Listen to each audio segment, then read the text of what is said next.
ជំរាបសួរបងប្អូនទាំងអស់គ្នាខ្ញុំនាំបងប្អូនមកដើរមើលទេសភាពនៅភូមិកន្លែងខ្ញុំរស់នៅបងប្អូននេះគឺវាលស្រែប៉ុន្តែគេអត់មានធ្វើស្រែទេបងប្អូនអានឹងគ្រាន់តែនេះហើយនេះចឹងណាបងប្អូនគេអត់ទាន់ដាំស្អីទេឥឡូវនេះខែត្រជាក់ក៏គេមិនមានធ្វើស្រែនេះដែរបងប្អូនអានេះដីគេទិញនេះចឹងណាទិញទុកចោលចឹងទៅអានេះខ្ញុំនាំគ្នាដើរលេងដោយសារមានថ្ងៃល្អនេះបងប្អូនថ្ងៃចិត្តនេះដែរហើយនៅនេះល្ងាចដែរហើយថ្ងៃនេះនៅគុំនៅថ្ងៃស្អាតដល់បងប្អូនអើយមើលណោះថ្ងៃស្អាតមែនទែនហ្នឹងហើយនេះនៅភូមិនេះនៅភូមិអាហ្គឺណូហ្នឹងហើយទេសភាព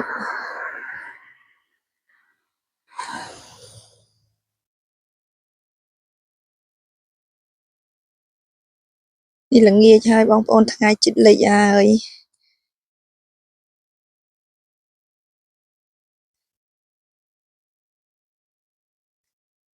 នឹងផ្លូវស្ពានត្រូវដើរទៅលេងតាមហ្នឹងឲ្យបងប្អូន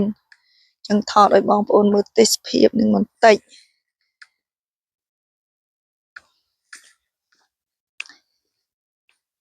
នេះតិចទៀតខ្ញុំនាំបងប្អូនទៅមើលផ្ទះកន្លែងមួយនោះស្អាតមែនទែនគេទៅធ្វើថ្មីសង់ថ្មីនេះផ្លូវគេឲ្យយើងដើរ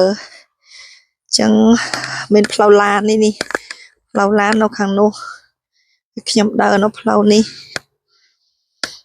ស្រុកគេហ្នឹងគេមានកន្លែងឲ្យយើងដើរផ្សេងជិះកង់ផ្សេងជិះបើកឡានផ្សេងចា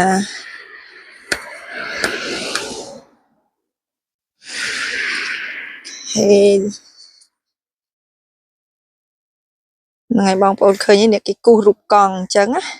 បានន័យថាផ្លូវនេះគេឲ្យជិះកង់ហើយផ្លូវខាងនេះគេឲ្យដើរនេះកន្លែងនេះផ្លូវគេឡើងថោមបងប្អូនឃើញទេអញ្ចឹងគេឲ្យខាងនោះជិះកង់ឬក៏នេះចង់ទៅហើយខាងនេះយើងដើរហ្នឹងហើយអញ្ចឹងយើងអត់មានត្រូវទៅដើរខាងផ្លូវគេជិះកង់ហ្នឹងទេយើងផ្លូវដើរខាងផ្លូវដែលគេឲ្យយើងដើរហ្នឹងហើយខាងនោះផ្លូវឡាននេះកន្លែងនេះមានទឹកស្អាតខ្ញុំអត់ដឹងគេធ្វើអីដែរទេកន្លែងនេះបងប្អូនណាតែស្អាតហ្នឹងហ្នឹងហើយ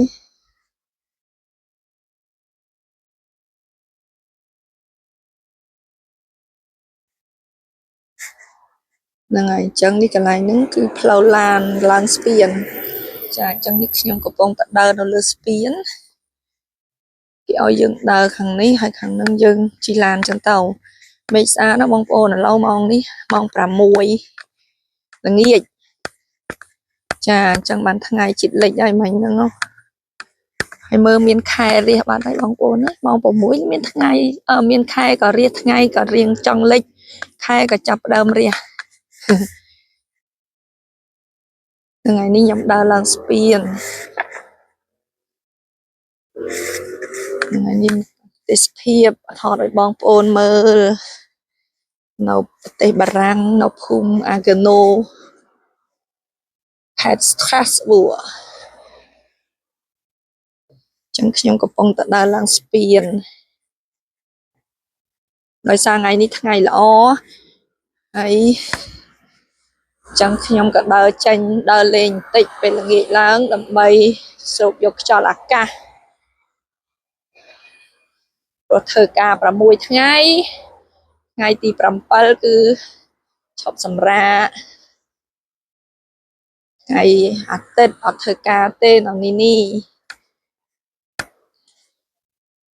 ហើយចឹងថតឲ្យបងប្អូនមើលពីទេសភាពស្រុកស្រែនៅខាងនេះ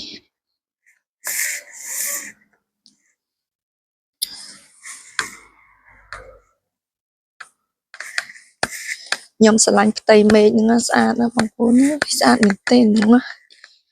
ឃើញផ្ទៃមេឃចឹងស្អាតណានេះបង្គោលភ្លើងគេយប់ឡើងគេបើកតាមនេះឲ្យភ្លឺលើស្ពានហ្នឹងណាបងប្អូន ចានេះមើលពីលើទៅពីលើស្ពានទៅក្រោមហ្នឹងហើយ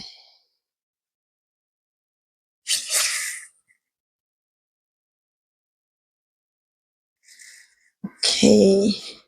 តិចទៀតខ្ញុំនឹងថតឲ្យបងប្អូនមើលផ្ទះកន្លែងម្ដុំនោះស្អាតម្ដុំនេះគេទៅសង់ថ្មីចា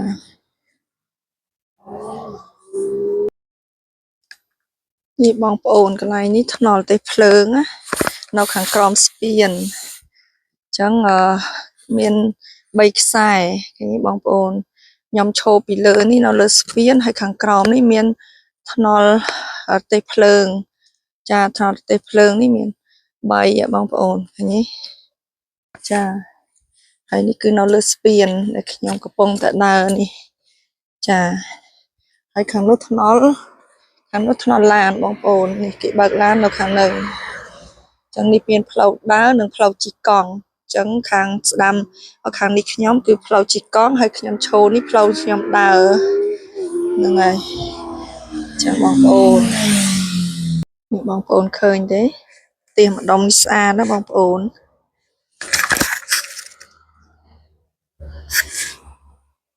យ៉ា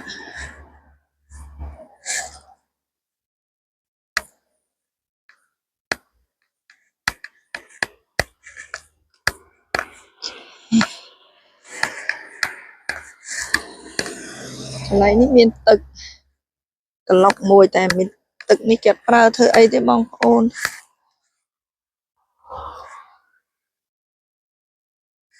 គាត់តែមានទឹកក្លុកចឹងទៅតែស្អាតម្ដុំនេះស្អាតផ្ទះម្ដុំនេះគេទៅសង់ថ្មីស្អាត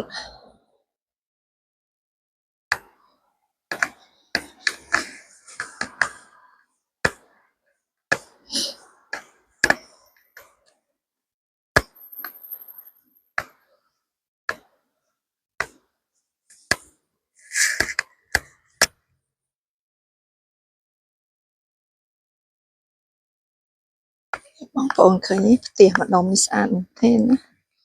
ចានេះនៅខាងនេះខ្ញុំស្រឡាញ់ថ្ងៃនោះអូយដូចមាសចឹងពឿចាហៀងហ្នឹងណាដូចមាសចឹងបងប្អូនមើលដូចមាសស្អាត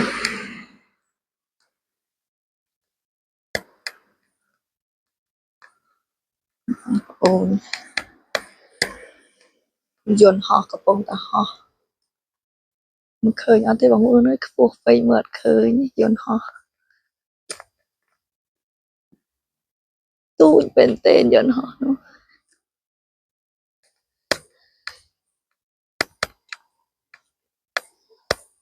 នេះគេជីកកង់ខែក្តៅចេះសបោកគេជីកកង់នេះបងប្អូនឃើញនេះស្អាតទេឃើញផ្ទះហ្នឹងឯងថ្ងៃលិចមកឡើងចេញពណ៌ដូចមាសអញ្ចឹងណាយ៉ានេះបងប្អូនឃើញនេះស្អាតមែនទេពឿដូចមាសនឹងផ្ទះគេនេះ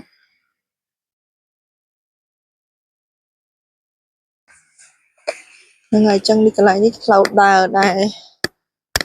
នេះគេធ្វើឲ្យយើងដើរតាមនេះខាងនឹងវាលស្រែនោះនេះមិនដូចនៅស្រុកខ្មែរយើងទេបងប្អូន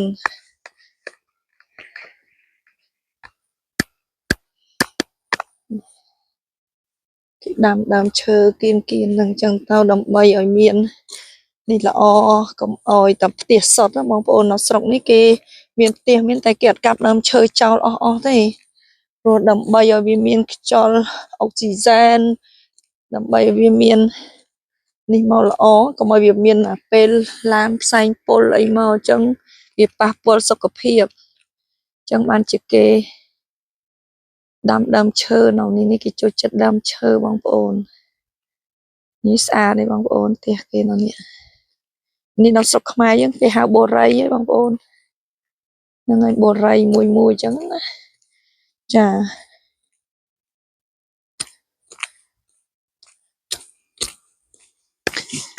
ហ្នឹងហើយបងប្អូនឃើញស្អាតនៅខែពន្លឺខែ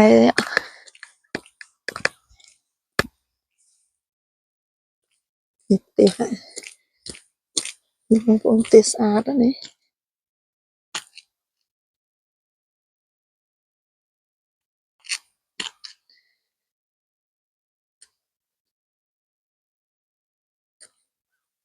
នេះផ្ទះនេះស្អាតនេះនេះស្អាតនេះបងប្អូនហ្នឹងនៅស្រុកខ្មែរយើងហៅបូរីហ្នឹងនេះកន្លែងកូនក្មេងគេជិះអីលេង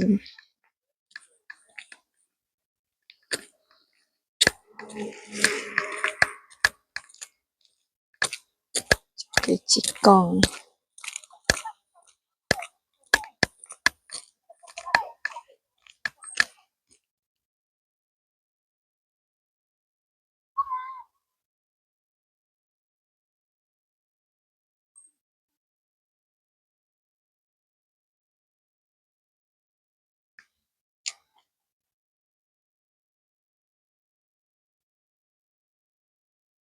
ស្ទើរផ្ទះហើយបងប្អូននេះ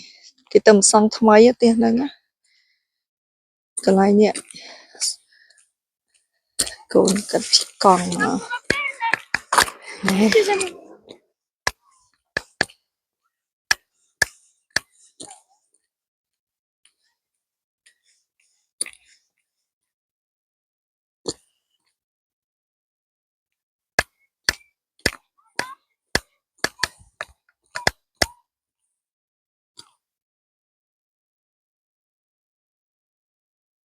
ឡាយនេះខ្ញុំអត់ដឹងស្អីគេទេបងប្អូន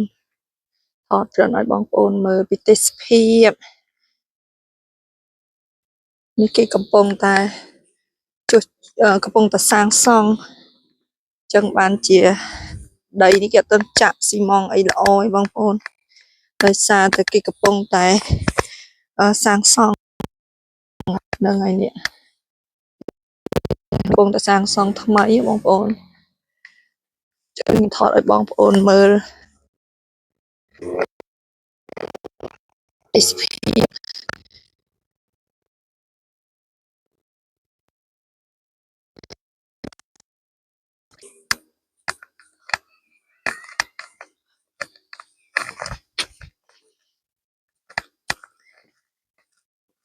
បងប្អូនឃើញផ្ទះស្អាតស្អាតនេះ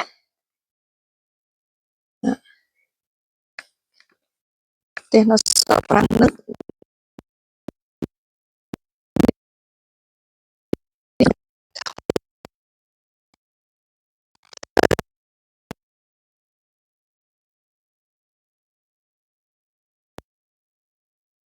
ម្ល៉េះហើយគេច្រើនទៅធ្វើដំបូលចោតតែ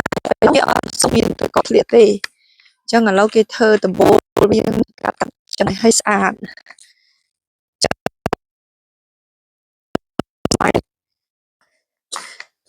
អញ្ចឹងបងប្អូនឃើញនេះផ្ទះគេខ្ញុំថតឲ្យបងប្អូនមើលខាងនេះម្ដងហ្នឹងហើយ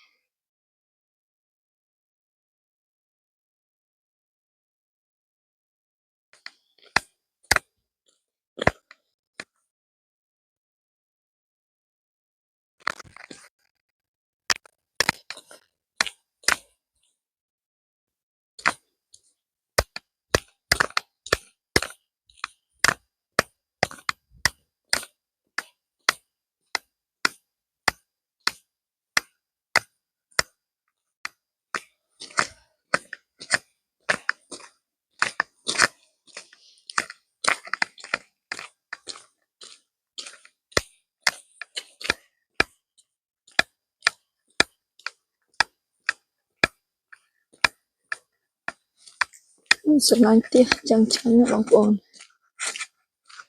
ដើរមើលសិនដើរមើលផ្ទះសិនបងប្អូនឃើញផ្ទះស្អាតស្អាតវាចិត្តទៅដើរថតឲ្យបងប្អូនមើលទៅណានេះឃើញទេធ្វើស្អាតស្អាតណាកន្លែងនេះនៅស្រុកខ្មែរយើងហៅបូរីឯងបងប្អូនបារាំងហៅកាប់ជេមួយនេះ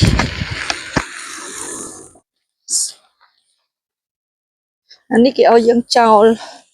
ដបបងប្អូនអានេះគេឲ្យយើងដាក់ចោលដបមានគេប្រាប់យើងចោលអាណាកណ្ដាស់អានេះគេសរសេរមានចោលកណ្ដាស់ហ្នឹងហើយនេះចោលកណ្ដាស់ចោលអឺ กระดาษចោលអាស្អីរបស់ដូចกระดาษអញ្ចឹងណាបងប្អូនហ្នឹងហើយហើយអានេះគេចោលចំណីអាហារឬអីផ្សេងគ្នាខុសៗគ្នាណាចាហ្នឹងហើយអញ្ចឹងស្រុកគេគឺមានរបៀបរបបណាបងប្អូនមិនចេះតែចោលតាមចិត្តយើងទេណាហ្នឹងហើយ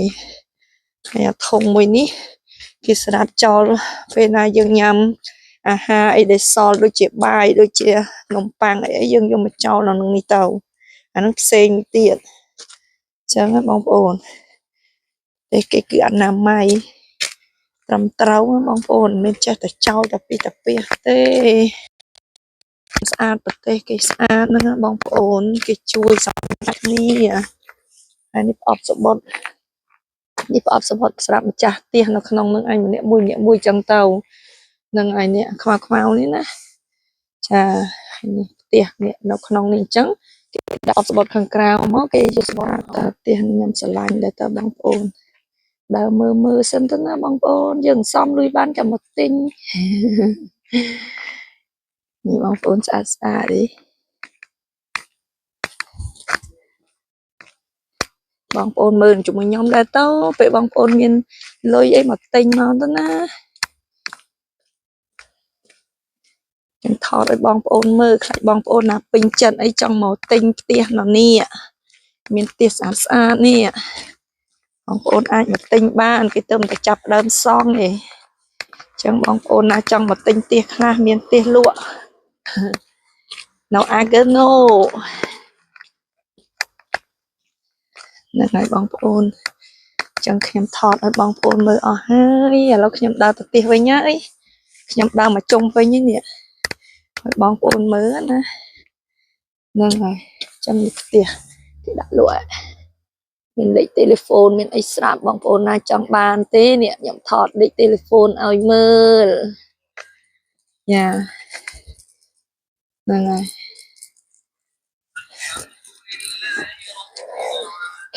នឹងផ្លូវខ្ញុំដើរទៅផ្ទះវិញហើយខ្ញុំថតឲ្យបងប្អូនមើលប៉ុណ្ណឹងចោះអូខេបងប្អូនចឹងសូមជួយចុច Subscribe អ្នកមួយបើបងប្អូនណាពេញចិត្តវីដេអូខ្ញុំហើយខ្ញុំនឹងមានវីដេអូថ្មីទៀតដើម្បីឲ្យបងប្អូនបានទទួលវីដេអូថ្មីទៀតជួបគ្នាលើកក្រោយតាមវីដេអូក្រោយទៀតបងប្អូនជម្រាបលា